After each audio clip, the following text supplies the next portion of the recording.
are ready to get started.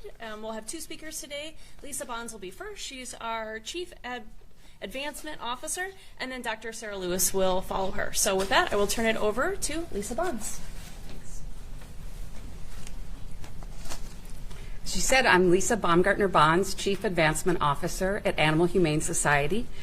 We're speaking with everyone today because we are temporarily closing our adoption centers in Golden Valley, Woodbury, and Coon Rapids in response to what seems to be an outbreak of canine influenza.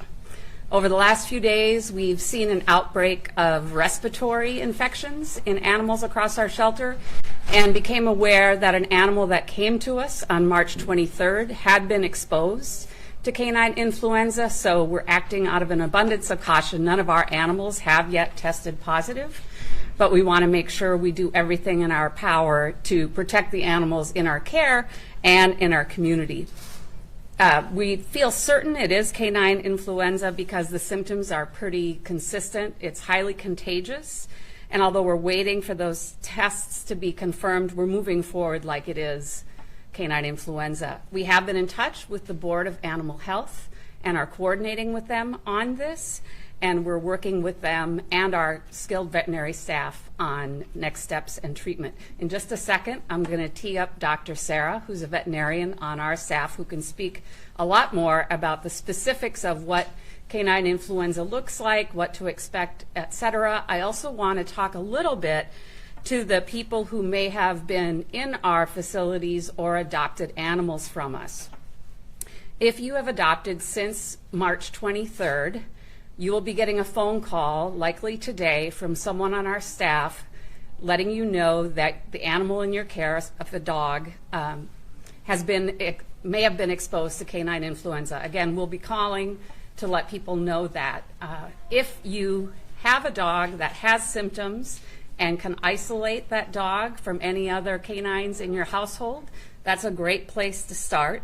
We'll also be talking with anyone who came to our vet center or a dog training class or an education event to alert them that we have this going on right now. We're also talking with all of our rescue partners and anyone else who may have spent time in our facility. That said, I want to tee it up to Dr. Sarah, who can talk to you a little bit more. Sure.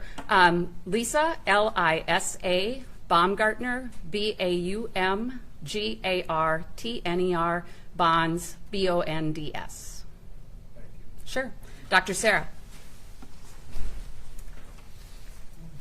Thank you. My name is Dr. Sarah Lewis. I am the managing shelter vet here at Animal Humane Society.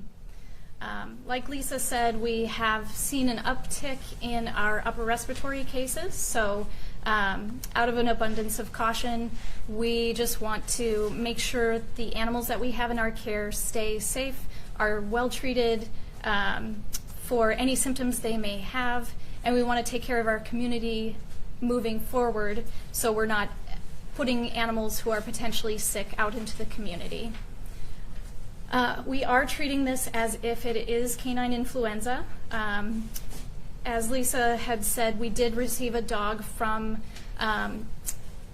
another shelter source that had a positive case. So we're just taking that as we're matching the symptoms. We're taking that positive case and we're moving forward as if that is what we have. We do not have that confirmed yet, but we are testing all of the animals. We'll make sure we update everyone if it does indeed show positive. Canine influenza, just as a what is it?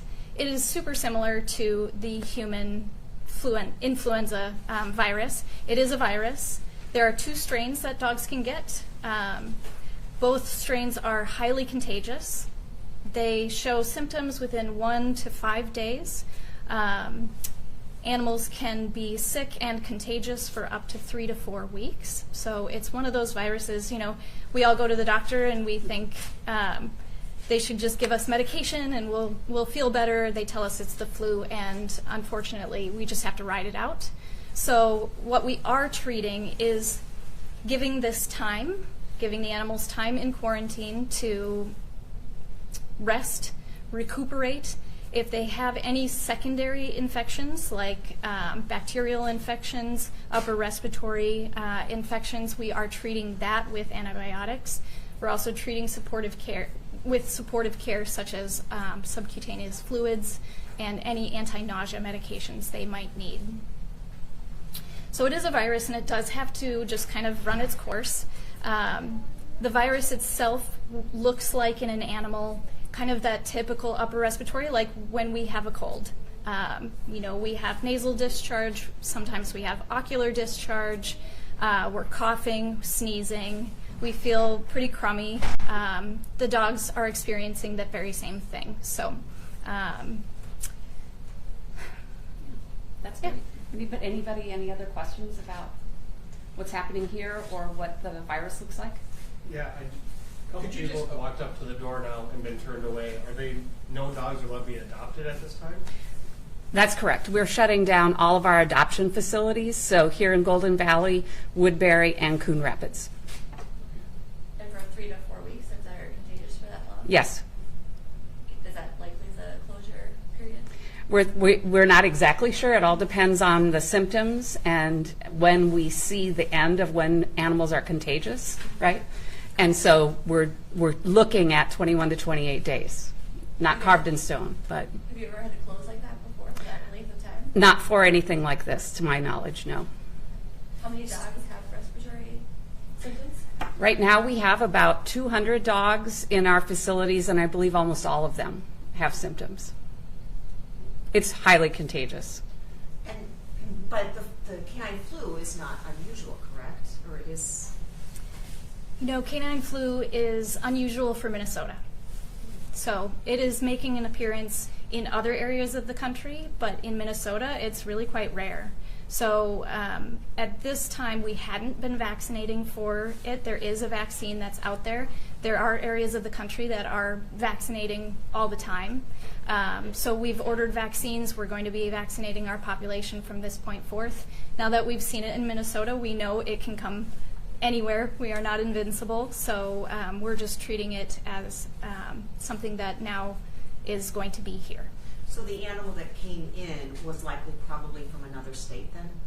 It was someplace else in the country, yes, that came from us and or came to us, and we've been in contact with the source place that it came from and have gotten their positive results.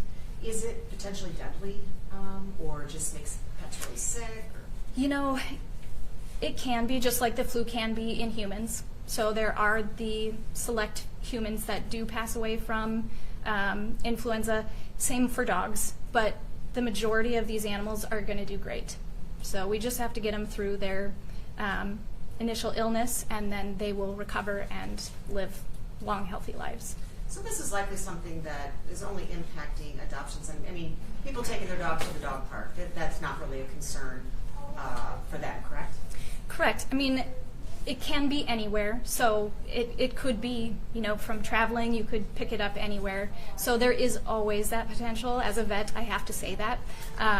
But there's always the potential, but chances are low that you're going to pick it up anyplace else. Where we see it is in these large populations who are housed together in tight quarters. I mean, I think you'd say that if your animal or an animal near you, a dog, is showing symptoms, best to keep them away. And symptoms might be the runny nose, coughing, discharge from the eyes. It's better to isolate them, but no, this really is right now tied to the animals that we have in our facility. We are reaching out to people who've adopted since March 23rd, just to make sure that they know that their dog may or may not have been exposed and what to look for. How many dogs is that, do you know, or generally that were adopted out? I do not know. We can get back to you with that. Have any other adoption agencies in Minnesota reported similar outbreaks? Not to my knowledge, no. Mm-mm. Is there any risk that it spreads to humans? There is not. Okay. Nope, there has never been a documented case where it has spread to a human, so it is species specific at this point. There is one of the strains that on a rare occasion can transfer to a cat, but that has been very rare and just a couple of documented cases. So it really is species specific with the dog. Could it result in any, do you You know, if the symptoms are severe, you know, pneumonia is what we have on our radar. And pneumonia is difficult to treat, and some animals respond really well to treatment for pneumonia and others don't. So there is the possibility, but it would be for severe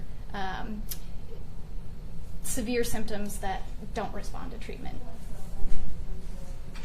How does this compare to previous outbreaks, maybe recently COVID or others? How does this outbreak compare to those? Well, I mean, COVID, I don't remember that COVID affected animals. And so there's one difference right away, of course. We have not had a significant outbreak. I've worked here for 8.5 years, and in that time, we've not had a significant outbreak of anything. We occasionally have kennel cough, which if you're around animal shelters and animal welfare for any length of time, you become familiar with, and that is just a mild cold, but never an outbreak of something like this. How long do you see the doors being closed here? Right now, we're estimating it could be anywhere from 21 to 28 days. Some of that depends on when the animals in our care are no longer contagious. Dr. Sarah is the best one to talk to that. Yeah, I mean, this virus runs its course in approximately 21 to 28 days. So we've got animals who have arrived, you know, 3 days ago. So they may be just about to break. So it really will depend on our population health.